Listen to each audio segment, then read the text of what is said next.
Sometimes the truth has a price. That may be the lesson of a Virginia police officer who says in trying to do the right thing, he ended up paying for it. Of one man who confronted truth and consequences. This is the Truth and Consequences podcast with Doug Poppa. Welcome to episode 64 for Wednesday, October 6th, 2021. On July 1st, 2021, a complaint for sexual harassment, gender discrimination, hostile work environment, and retaliation was filed in United States Court for the District of Nevada by FBI Las Vegas Division Supervisory Special Agent Karen Veltri. The following are excerpts from the 27-page complaint.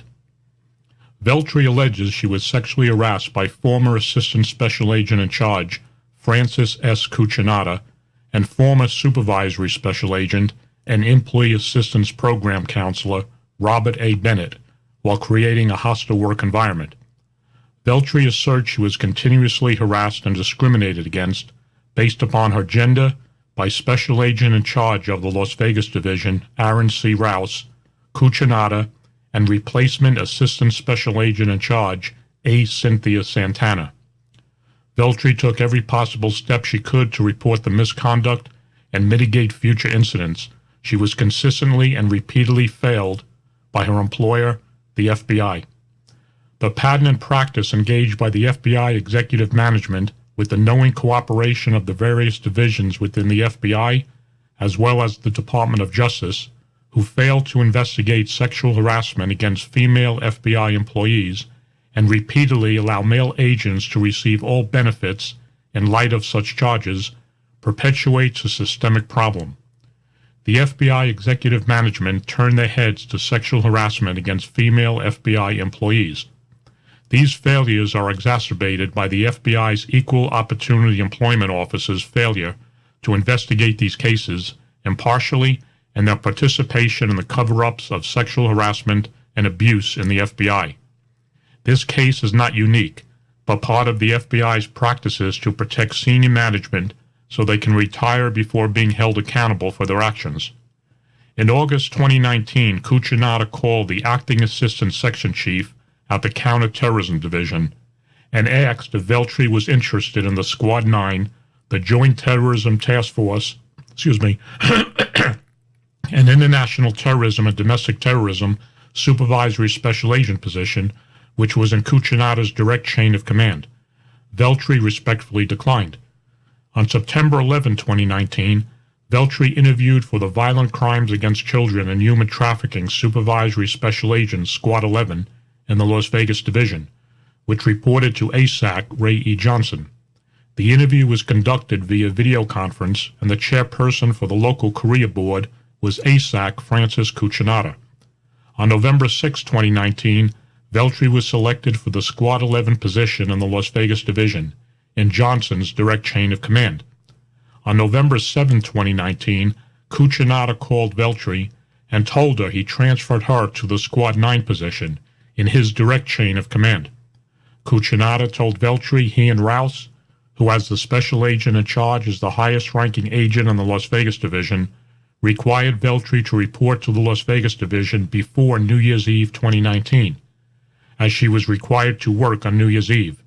This only allowed Veltri approximately 45 days to transfer across the country and was half the allotted time given to FBI employees to transfer to another division. While typically a job must be posted for a position to be filled, this position was given to Veltri without it being officially posted for possible candidates to ensure Veltri was in Cuccinata's direct chain of command. Veltri's male counterpart, also transferring to the Las Vegas Division, worked only counterterrorism violations within the FBI for 10 years, whereas Veltri had a total of 2 years of counterterrorism experience by the time she arrived in the Las Vegas Division. Although the Las Vegas Division counterterrorism program suffered significantly under Cuccinata for the prior years and consistently had the worst rating possible, Cuccinata chose Veltri for his own personal reasons over her male counterpart. According to ASAC Ray Johnson, Cuccinata, quote, fought to have Veltri moved from Johnson's direct chain of command to Cucinotta's direct chain of command. Upon Veltri's arrival to the Las Vegas division, she was informed Special Agent in Charge Aaron Rouse commonly refers to the Las Vegas division as his, quote, kingdom. Cucinotta told a member of Squad 11 that he chose Veltri to be reassigned to Squad 9 in an attempt to disguise his intentions of obtaining an inappropriate and sexual relationship with his direct subordinate. Beginning on January 10, 2020, and during multiple subsequent conversations in Veltri's office, Cucinotta asks, quote, "Where are your pictures?" as he looked around her desk for photographs. These inquiries by Veltri's first-line supervisor began less than 2 weeks into Veltri's supervisory special agent position in the Las Vegas division. Cucinotta initiated multiple conversations with Veltri to try to obtain information about her personal life. He showed intense interest in determining her sexual orientation, marital status, and her romantic availability. Veltri made it clear that these inquiries were unwelcome, as she had never disclosed personal information about herself in the work setting, and furthermore, had no interest in pursuing any type of personal relationship with Cucinotta, let alone a romantic or sexual relationship. During one conversation, Veltri asked Cucinotta why he moved her to Squad 9. Cucinotta replied, "It doesn't matter, you're under me now." On January 14, 2020, Veltri was introduced to ASAC Michael Hickok. At the conference, Cucinotta swatted Hickok on his arm as he walked by and said, "She's under me now," as Cucinotta smiled in a demeaning manner. This situation was very uncomfortable for Veltri because Cucinotta was clearly showing off Veltri to Hickok like a trophy he had won. Hickok was well known to have sexually harassed employees in the Las Vegas division's Reno resident agency and is currently under Department of Justice, Office of the Inspector General investigation. Hickok was quietly transferred to his office of preference abruptly after the Las Vegas division inspection ended. Cucinotta became obsessed with Veltri's whereabouts, especially compared to her male counterparts. Cucinotta tried desperately to integrate himself into every aspect of Veltri's work life and attempted, on multiple occasions, to integrate himself into her personal life. On January 21, 2020, during a conversation in Cucinotta's office, he asked Veltri if she had heard of the term, quote, ground balls. Cucinotta continued by saying ground balls were, quote, easy. Cucinotta followed by stating, quote, "I'm sure you know all about the bases, but I'm talking about ground balls," as he winked and smiled in a creepy and unprofessional fashion. Veltri referred to all her supervisors as boss. On multiple occasions, and in response to Veltri referring to Cucinotta as boss, he responded, "I'll show you, boss," and smiled in an inappropriate and creepy manner. In Cucinotta's statement to Equal Employment Opportunity investigators on September 3, 2020, he does not deny the sexual harassment comments he made to Veltri. He indicates Veltri just misunderstood. Less than 10 days after Cucinotta and Rouse approved Veltri's performance plan objectives, on February 5, 2020, Cucinotta and Rouse denied Veltri's request to take part in a field office inspection that was scheduled for May 2020. Veltri's male counterparts and predecessors were provided the inspection opportunities by Cucinotta and Rouse within a year of their arrival to the Las Vegas division. Rouse and Cucinotta stated that there was an unwritten rule that any employee on the management team who arrived to the Las Vegas division was denied the opportunity to take part in an inspection for their first year. Rouse and Cucinotta did not hold Veltri's male counterparts to the same unwritten policy. Furthermore, the FBI does not implement, quote, unwritten policies. Throughout February 2020, Cucinotta repeatedly asked Veltri if she was going to a presentation, not mandated by the FBI, and was outside of the workplace. When at first Veltri did not provide an answer, Cucinotta became agitated. Veltri then told Cucinotta she would not be attending the presentation, and Cucinotta replied in a jealous fashion, quote, "Is there someone better you are going to see?" Throughout February 2020, Cucinato suggested on multiple occasions that he and Veltri spend time together outside of the traditional work environment. After the conclusion of a branch meeting, Cucinato approached Veltri and told her he would only attend the conference if the conferences were combined, and suggested they could, quote, go together. Throughout February 2020, Cucinato also took it upon himself to tell Veltri that his wife and children were no longer in Nevada. Cucinato was purposely going out of his way to let Veltri know. In February 2020, when Cucinato realized his attempts at the sexual relationship with Veltri were continuing to be ignored, Cucinato took it a step further. Cucinato told Veltri on numerous occasions that he often, quotes, stays at work after everyone has left. Cucinato would hint for Veltri to stay late as well. Cucinato's invitations to stay late were clearly not work-related, and Cucinato was, once again, attempting to have an inappropriate sexual relationship with his subordinate. Bennett was promoted to Squad 16 in April 2020 for a one-year term. Bennett is also an Employee Assistance Program counselor. During the same time frame, Veltri confided in Bennett about the sexual harassment from Cucinato and discrimination she was occurring from both Cucinato and Rouse. Bennett acknowledged that Veltri's concerns about Cucinato were plausible, given that his family had left Nevada and he was alone for an extended period of time. However, he took no further action related to her claims of sexual harassment. On March 4, 2020, Cucinato called Veltri at approximately 2:00 p.m., agitated because he was not aware of her whereabouts. After explaining to Cucinato she was en route to a fit-for-duty physician's office, a medical requirement of the FBI, Cucinato angrily said, quote, I thought I would see you at the closing. This was related to the closing meeting for the field office inspection that had been taking place at the Las Vegas division. After Veltri explained to Cucinato she had informed his administrative assistant where she was going and that the email regarding the meeting did not indicate that the meeting was mandatory, Cucinato replied, yes, it was, but I'll cover for you, as if he was doing Veltri a favor. According to the email invitation, the inspection closing was not mandatory. This was an example of an ongoing obsession of Cucinato to track Veltri's whereabouts. On March 13, 2020, during a branch meeting, Cucinato sobbed as he announced he was transferring to the San Antonio division.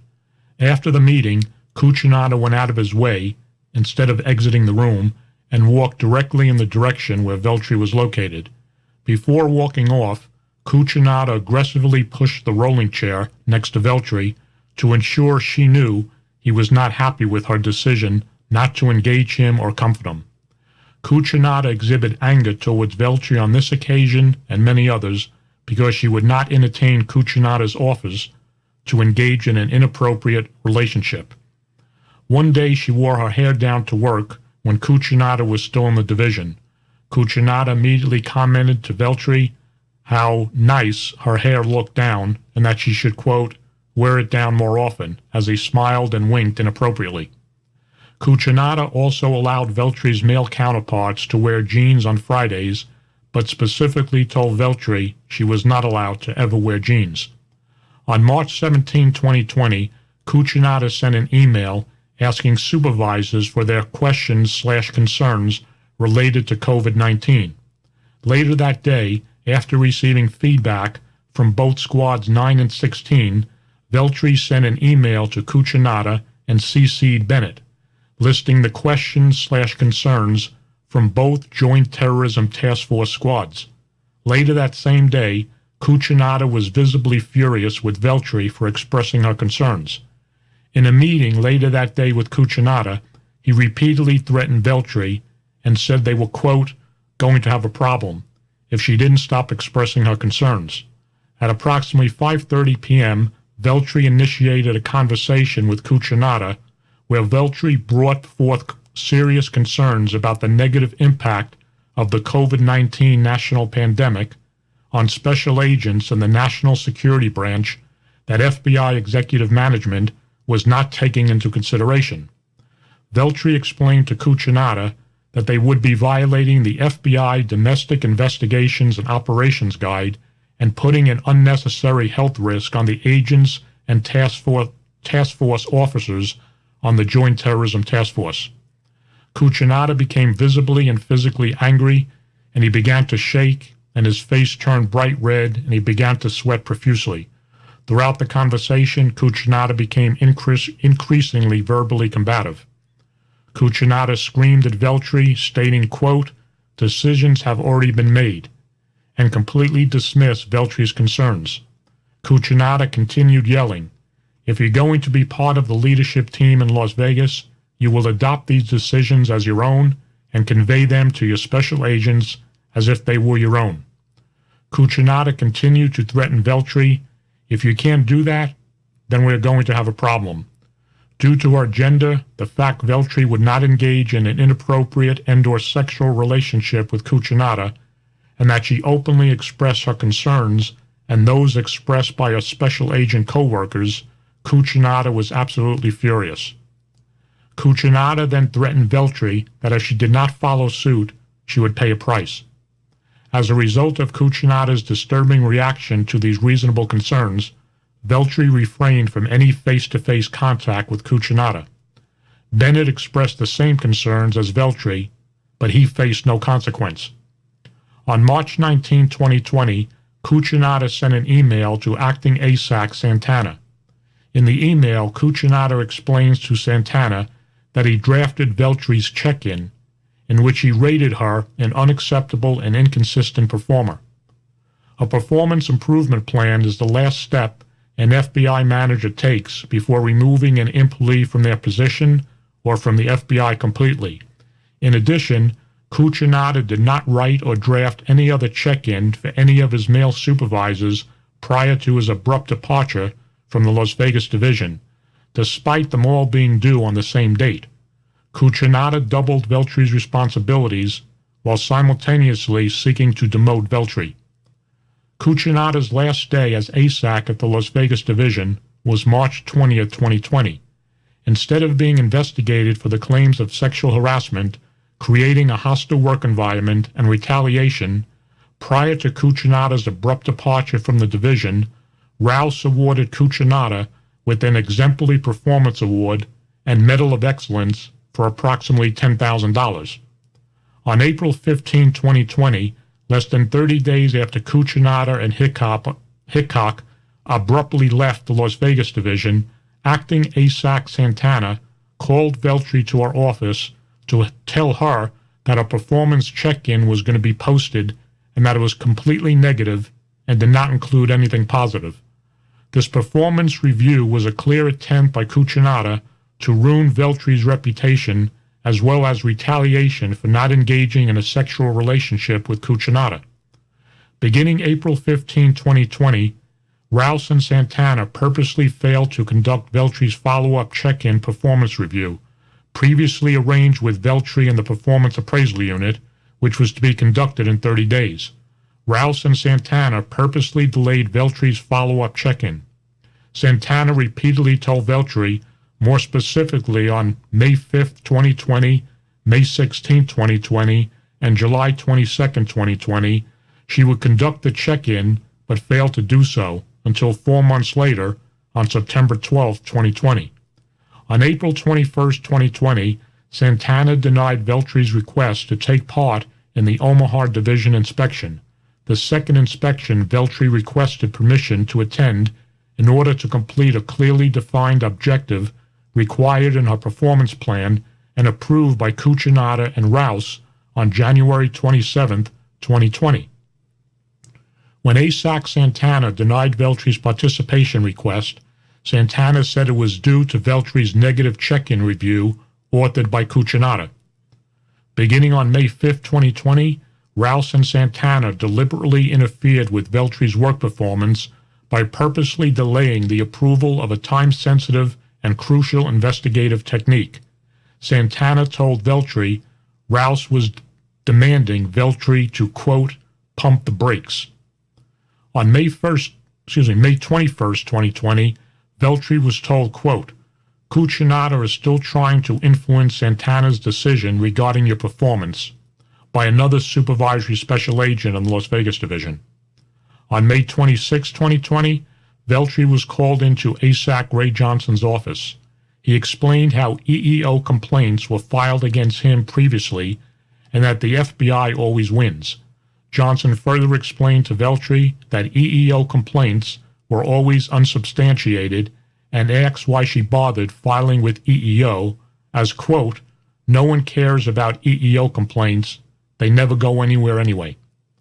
On multiple occasions, Rouse intentionally minimized the success of a nationally recognized case and told the Las Vegas Division media representative, quote, not to shine a light on the Joint Terrorism Task Force.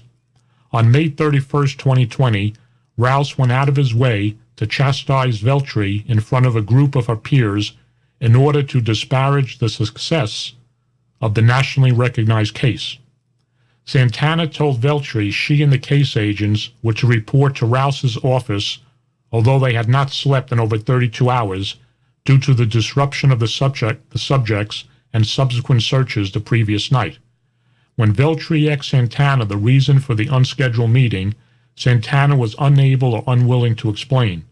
At the meeting, Rouse chastised Veltri for communicating with FBI headquarters, something Veltri was required to do on a daily basis, but never gave a specific reason as to what was said that he didn't approve. On September 30th, 2020, the Las Vegas Division's counterterrorism program, the program in which Veltri is the coordinator, received a, quote, gold rating for fiscal year 2020 in the annual FBI's integrated program management process. Previously, the Las Vegas Division's counterterrorism program had never received a gold in IPM. The Las Vegas Division executive management failed to acknowledge Veltri's accomplishments verbally via email, text, or any other form of communication. To include her annual performance review or any interim reviews up to and to include the date of this complaint. On September 25, 2020, Veltri sent Santana an email indicating 14 paragraphs of her accomplishments to date. Veltri wrote one short paragraph in Veltri's wrap-up, and under, quote, how can I develop, Santana wrote Veltri should, quote, seek out inspection opportunities, and, quote, seek out mentoring opportunities. Once again, Santana required Veltri to accomplish objectives in which Santana herself refused to provide the opportunities. On October 6, 2020, Santana forced Veltri to lower two of her squad members' annual performance ratings from an excellent to successful in order to make her squad appear less successful. Towards the end of 2020, Santana failed to have Veltri act on her behalf as ASAC in her absence. Bennett was asked instead. The Las Vegas Division executive management failed to give Veltri acting ASAC opportunities again. This is another example of Santana impeding in Veltri's ability to acquire the required objectives. During the same period, Rouse refused to acknowledge Veltri. Rouse repeatedly ignored Veltri in the executive suite, in meetings, and when he saw her in the hallways of the field office. On November 3, 2020, Veltri and her squad were awarded the Las Vegas Metropolitan Police Department's Unit Meritorious Award for the nationally recognized case disruption. A captain of the LVMPD also told Veltri he already informed Santana as well as Rouse. Neither Veltri nor her squad were ever recognized for the award by either Rouse or Santana. On November 16, 2020, the Las Vegas Division executive management failed to mention Veltri's nationally recognized case or gold IPM accomplishments in her annual performance review or wrap-up signed by both Rouse and Santana. In fact, the wrap-up included a very small snippet of Veltri's accomplishments in order to downplay Veltri's successes. Throughout 2020 and 2021, Rouse and Santana failed to recognize Veltri's successes with recognition awards to include incentive awards and time-off awards, whereas her male counterparts were given those awards. In the fall of 2020, Bennett began making derogatory comments to Veltri. Bennett used the term, quote, bros before hoes. This slang expression, according to Bennett, is how men should not abandon their male friends in place of their relationships with women.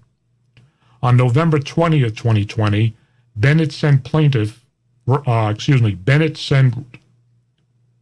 Veltri in a text message on her bureau-issued cell phone a photograph with a rainbow-colored dildo between his legs. Veltri asserts Bennett was attempting to confirm her sexuality due to the rainbow color of the dildo. Underneath the photograph, Bennett wrote, quote, my dick pic. Bennett, as the EAP counselor that Veltri had confided in previously, was aware that Cucinato got away with his sexual behavior and harassment of Veltri and acted in such a manner knowing he could get away with his harassing behavior as well. On November 24, 2020, Bennett sent Veltri a text message on her bureau-issued cell phone and texted, quote, I was looking for Bieber dick pics. On the same date, Bennett sent a meme of a white unicorn with the red heart-shaped eyes and a rainbow-colored horn, the same color as the dildo sent previously. The message ended with 4 red hearts. On multiple occasions, Bennett sent Veltri excessive photographs of alcohol and guns. Bennett had the reputation in the Las Vegas division and with local police departments as being lazy and a drunk, and would often go home to sleep or sleep in his bureau vehicle during work hours to rid his hangover. On December 14, 2020, Veltri sent the images from Bennett to the FBI's Discovery Processing Unit. Veltri was already experiencing substantial retaliation from the Las Vegas Division Executive Management for reporting the sexual harassment by Cucinato and was reluctant to report Bennett. On February 2, 2021, Bennett sent Veltri a work-related text message and followed by texting, quote, I still have almost a full coffee to drink before I put my pants on. On February 7, 2021, Bennett sent Veltri a text message and photographs of himself at a Super Bowl party on Veltri's bureau-issued cell phone. The text message read, quote, Hey Cynthia, give me until 1 to report. I'm out hanging with my buddy Chris, had a good time at the Super Bowl party, but I'm obviously fucking drunk, so I won't be in till noon or 1, and Cynthia gave me a blessing. See you tomorrow, unquote. The text message that followed read, quote, I just don't want to bullshit you. I'm drunk as fuck, and I need till noon or 1 to sober up, to show up, so handle shit for me, unquote. Cynthia refers to A. Cynthia Santana, the ASAC. On February 12, 2021, Veltri reported Bennett's text messages, comments, and photographs to the FBI's EEO. On February 13, 2021, Bennett sent Veltri a text message asking Veltri out to dinner on Valentine's Day. When Veltri asked what would cause Bennett to think they were Valentines, Bennett became angry and defensive. On February 16, 2021, Veltri sent EEO, who forwarded them to FBI Inspection Division, additional photographs of guns and alcohol she received from Bennett, and expressed her concerns to EEO regarding a loaded shotgun Bennett kept in a cabinet next to his desk in his office. Veltri was highly concerned due to the protected disclosure and Bennett's alcohol use and increasingly angry demeanor. Veltri further explained to EEO Bennett was also an EAP counselor. On February 17, 2021, Santana told Veltri she and Rouse were going to refer Veltri to the Office of Professional Responsibility for Unprofessionalism if Veltri could not be professional with Bennett. I gotta say something here. This is pissing me off if all this is true. What a freaking disgrace. Continuing. On February 22nd, 24th, and March 8th, Bennett purposely took an aggressive stance in front of the SCIF door to not allow Veltri to enter. Bennett is approximately 6 foot 5 inches tall and 450 pounds. Again, these concerns were shared with Santana on February 17, 2021. On March 18, 2021, and less than 30 days after Veltri disclosed the sexual harassment from Bennett to Santana, Santana recommended Bennett for an incentive award for his, quote, steadfast adherence to high professional conduct as a supervisory special agent. My comment, you have got to be kidding me. Continuing on with the complaint. The incentive award was approved by Rouse. In an email dated December 11, 2020, Rouse stated, quote, any allegation of misconduct will be acted upon by me in accordance with established Bureau policy and disciplinary procedures, unquote. In the email, Rouse failed to mention the perpetrator would also receive an incentive award. On April 13, 2021, Rouse presented Bennett with the incentive award at the monthly all-employee conference in the Las Vegas division. My comment on this? Way to go, Rouse. Unbelievable. On April 16, 2021, Veltri emailed Director Ray regarding the sexual harassment she incurred from both Cucinato and Bennett, as well as the actions of Rouse and Santana. Now my closing comments. Wow. The allegations contained in the complaint are disturbing to say the least, but not surprising when you consider the scrutiny the Bureau has been under with all the revelations of late that have surfaced. And to me, this is, if these allegations are indeed all true, and they are well documented in this complaint, forget about the FBI Las Vegas division. The agents assigned to the investigation of counterterrorism were involved in this conduct. It just blows my mind. Anyway, that's my opinion. According to Veltri's complaint, as of the date of this complaint, Bennett remains an FBI special agent and EAP counselor. Upon information and belief, Bennett has kept his incentive award, will be allowed to retire with full benefits, and has yet to be held accountable for any of his illegal actions. Upon information and belief, as of the date of this complaint, the sexual harassment, discrimination, and hostile work environment created by Cucinato have yet to be investigated by any division in the FBI, the OIG, or the Department of Justice's Office of Professional Responsibility. Upon information and belief, Cucinato kept his large incentive award and will be allowed to retire with full benefits and without being held accountable for any of his illegal actions. As of the date of this complaint, and upon information and belief, Santana has not been held accountable for her illegal actions of discrimination, hostile work environment, or retaliation. Upon information and belief, Rouse has not been held accountable for his illegal actions of discrimination, hostile work environment, or retaliation against Veltri. Upon information and belief, 3 ASACs, who either previously reported or currently report directly to Rouse, have had substantiated cases involving multiple claims of sexual harassment against them. These ASACs include Cucinato, Hickok, and Johnson, who are all eligible for retirement. However, because of the FBI and EEO process, these claims of sexual harassment were swept under the rug by the FBI. Wow, that was an earful. With that, folks, I will give the last word to the boss of the Las Vegas FBI Kingdom, Special Agent in Charge Aaron Rouse. Thanks for listening. More to come. I hear you talking about me, and yeah, I am the boss.